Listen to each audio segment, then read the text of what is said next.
यहोशू अध्याय 7। यहोशू अध्याय 7। आकान का पाप। परंतु इस्राएलियों ने अर्पण की वस्तु के विषय में विश्वासघात किया, अर्थात यहूदा गोत्र का आकान, जो जेरह वंशी जब्दी का पोता और कर्मी का पुत्र था, उसने अर्पण की वस्तु में से कुछ ले लिया। इस कारण यहोवा का कोप इस्राएलियों पर भड़क उठा और यहोशू ने यरीहो से ए नाम नगर के पास, जो बेतावेन से लगा हुआ बेतेल की पूर्व की ओर है, कितने पुरुषों को यह कहकर भेजा कि जाकर देश का भेद ले आओ। और उन पुरुषों ने जाकर ए का भेद लिया और उन्होंने यहोशू के पास लौटकर कहा, सब लोग वहां न जाने पाए। कोई 2 व 3 हजार पुरुष जाकर ए को जीत सकते हैं। सब लोगों को वहां जाने का कष्ट न दे, क्योंकि वे लोग थोड़े ही हैं। इसलिए कोई 3 हजार पुरुष वहां गए, परंतु ए के रहने वालों के सामने से भाग आए।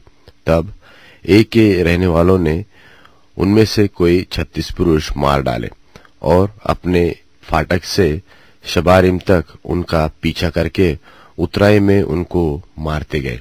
तब लोगों का मन पिघलकर जलसा बन गया। तब यहोशू ने अपने वस्त्र फाड़े और वह और इस्राएली वृद्ध लोग यहोवा के संदूक के सामने मुंह के बल गिरकर पृथ्वी पर सांझ तक पड़े रहे। और उन्होंने अपने सिर पर धूल डाली। और यहोशू ने कहा, हाय प्रभु यहोवा, तू अपनी इस प्रजा को यरदन पार क्यों ले आया? क्या हमें एमोरियों के वश में करके नष्ट करने के लिए ले आया है?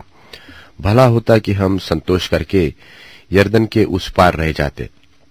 हाय प्रभु, मैं क्या करूं जब इस्राएलियों ने अपने शत्रुओं को पीठ दिखाई है?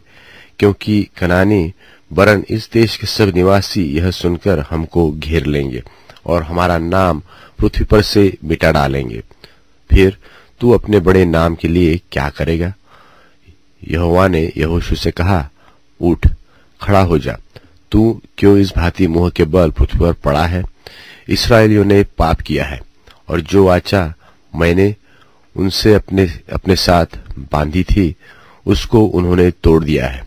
उन्होंने अर्पण की वस्तु में से ले लिया, वरन चोरी भी की और छल करके उसको अपने सामान में रख लिया है। इस कारण इस्राएली अपने शत्रु के सामने खड़े नहीं रह सकते।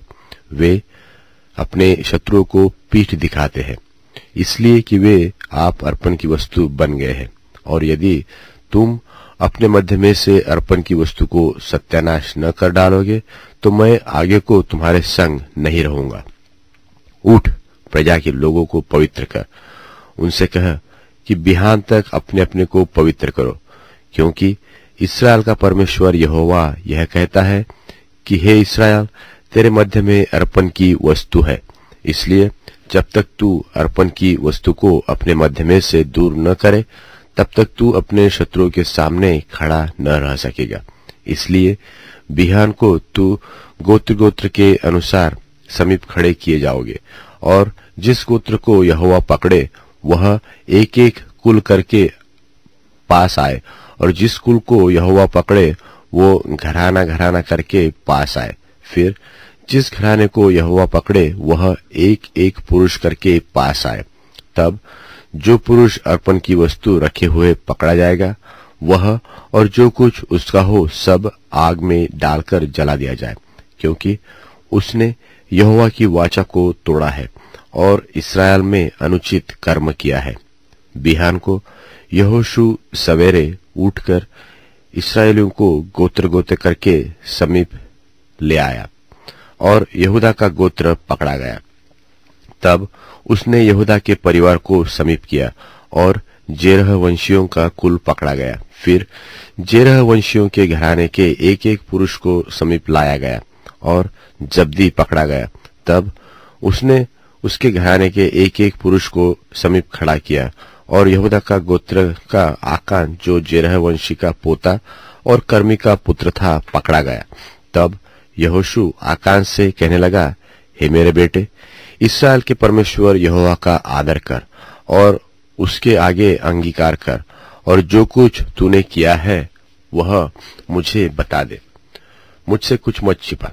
और आकान ने यहोशू को उत्तर दिया कि सचमुच मैंने इस्राएल के परमेश्वर यहोवा के विरुद्ध पाप किया है, और यह मैंने किया है कि जब मुझे लूट में शिनार देश का एक सुंदर ओढ़ना और 200 शेकिल चांदी और 50 शेकिल की सोने की एक ईंट दिखाई पड़ी, तब मैंने उनका लालच करके उन्हें रख लिया। वे मेरे डेरे के भीतर भूमि में गड़े हैं और सबके नीचे चांदी है। तब यहोशू ने दूत भेजे और वे उस डेरे में दौड़ गए, और क्या देखा कि वे वस्तुएं उस डेरे में गड़ी है और सबके नीचे चांदी है। उन्होंने डेरे में से निकालकर यहोशू और सब इस्राएलियों के पास लाकर यहोवा के सामने रख दिया। तब सब इस्राएलियों समेत यहोशू जेरह वंशी आकान को और उस चांदी और ओढ़ने और सोने की ईंट को और उसके बेटे बेटियों को और उसके बैलों गधों और भेड़ बकरियों को और उसके डेरे को, निदान जो कुछ उसका था, उन सबको आकोर नाम तराई में ले गया। तब यहोशू ने उनसे कहा, तूने हमें क्यों कष्ट दिया है?